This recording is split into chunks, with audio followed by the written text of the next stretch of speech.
Hello mga boss, magandang gabi po sa ating lahat na welcome po sa ating update. Para sa 9pm natin mga boss, no, magbigay po tayo ng dalawang kombinasyon para sa 9pm. So siguro din po yung mag-rumble mga boss, no, sa ating kombinasyon. So 618 ang resulta sa 5pm. So kanina mga boss, no, nagbigay po tayo ng 516. So slide po ang ating ibinigay mga boss, no. So actually yung 816 or 618 na kombinasyon, ibinigay natin yan kanina sa first draw natin pero pang alas 2. Okay? So sa mga nakapanood po sa ating video kanina, so ito po ang kombis na ibinigay natin kanina mga boss, no, sa 5pm 516. So ito po mga boss, no, 816 sa alas 2 lang. Alas 2 lang natin ibinigay, pero sige lang mga boss, no, bawi tayo ngayon sa ating pang 9pm. So sa 618 mga boss, mayroon tayong guide 69.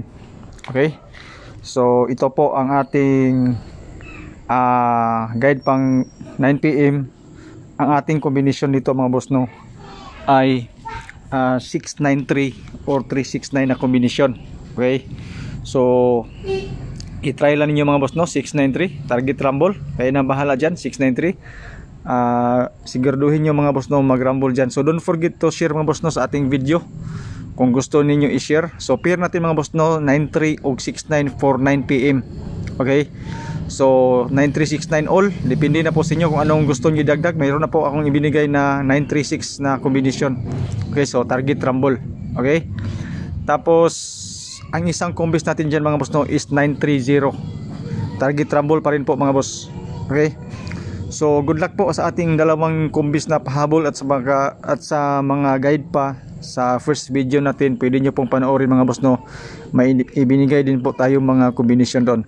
So disclaimer mga boss, no, ito ay guide lamang, base lang po ito sa ating sariling compute. Pasensya na po kayo sa aking Tagalog kaya nag-share ko balintong. So good luck po sa ating lahat. God bless and stay safe. Bye bye.